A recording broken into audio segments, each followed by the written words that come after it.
I did say it's probably gonna be hot. I mean, I did warn you. And you're like, I don't care. Hey, it's Cinco de Mayo, popularized in America in the 1940s, but it has more history than that.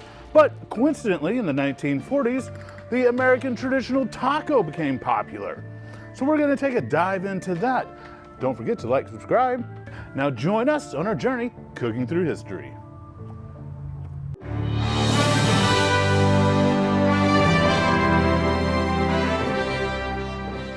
Cinco de Mayo today. It's Cinco de Mayo. Happy Cinco de Mayo. Yes. And we've been kind of doing Cinco de Mayo We the past have. few weeks. Uh-huh. And today's the day. It is. Unless you're watching it after May 5th. Well, yeah. Today was the day in that case.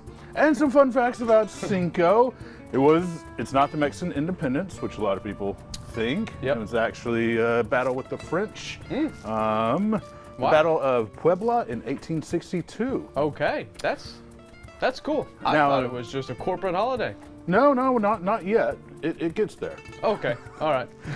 So they kind of picked that day, and then the first Cinco de Mayo celebrated in America was in California, Okay. 1863.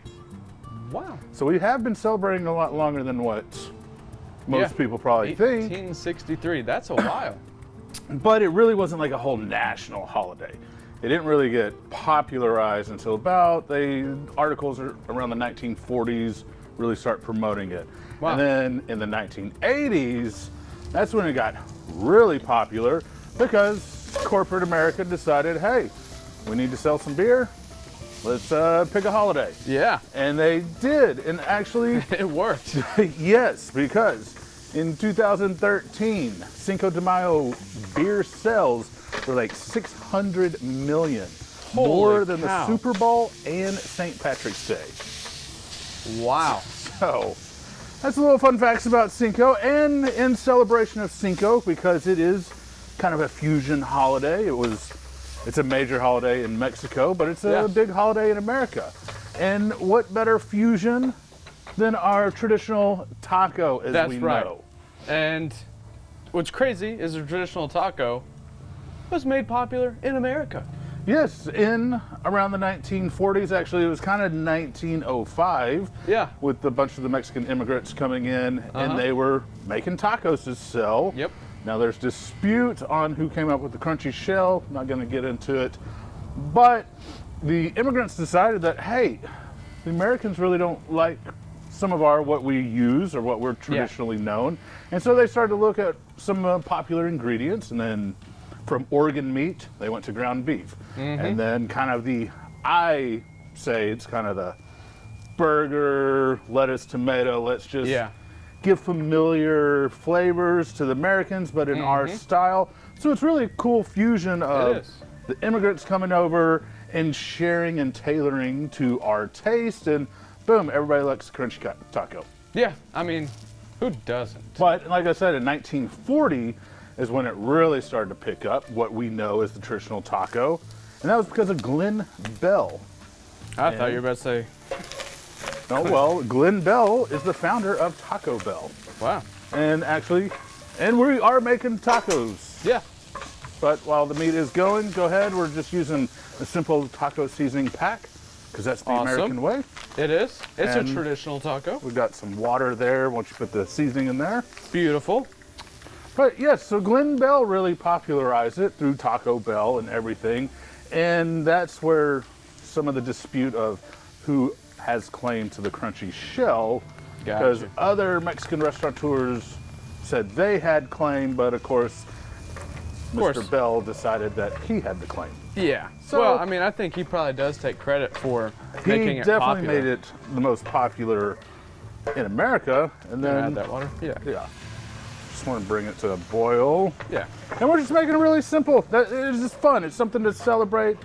Man, I remember growing up, this is what, my mom would lay out: some ground beef, shredded cheese, and lettuce, and some tomato. And we just have taco night. I think everybody has had a taco. I know, I mean, how can you not enjoy it? It's simple, but it's fun to learn about where a lot of our traditions come from, and that the cool stories behind the fusion of it.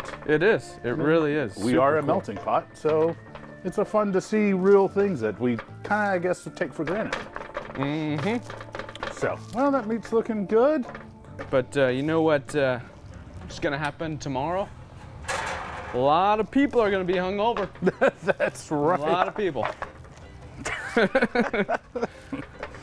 Yes. Well, that's why Cinco's, it's never fun when it falls on a Sunday. Yeah.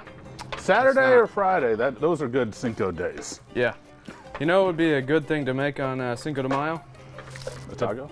Well, the pancake casserole that we Oh. made. So the next day when you're hungover, Yes. just throw that bad boy in the oven or the microwave. Maybe you should listen to the after hours and drink responsibly. That's true, you should.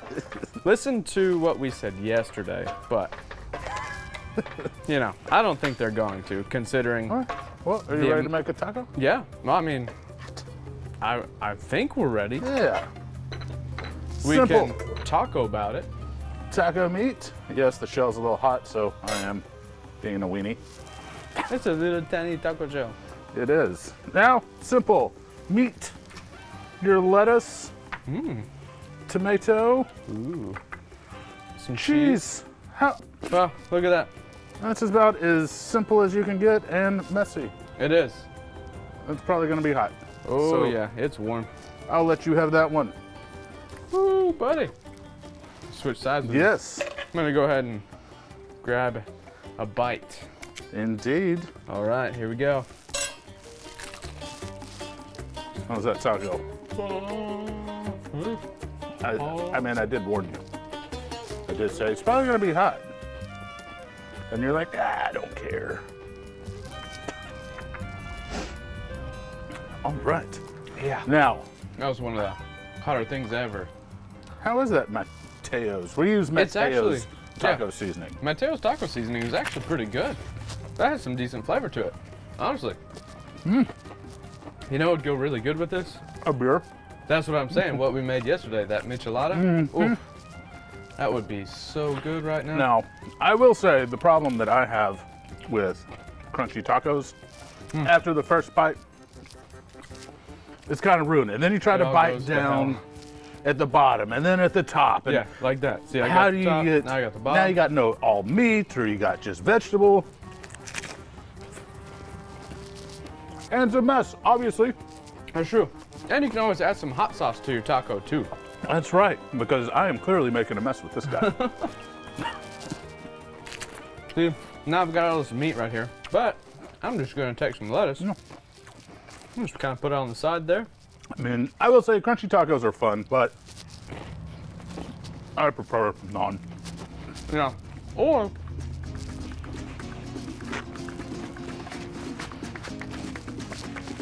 or the other day at the restaurant, I made a crunchy taco with a flour tortilla, melted some cheese on it, put some refried beans, put the crispy shell in the middle, had that bad boy on the flat top. I made myself an awesome traditional taco. Well, that sounds pretty good. Why didn't you make that today? Well, we just happened to not make our flour tortillas, so All right. Well, I hope everybody has a heck of a Cinco de Mayo, me too. and I hope everybody will take the time to have a taco night. Yeah, I hope And you have fun learned with it. something about traditional tacos too. Yeah, 'Cause they're I good. did. They're fun. All right. And now join us next week on another journey cooking through history.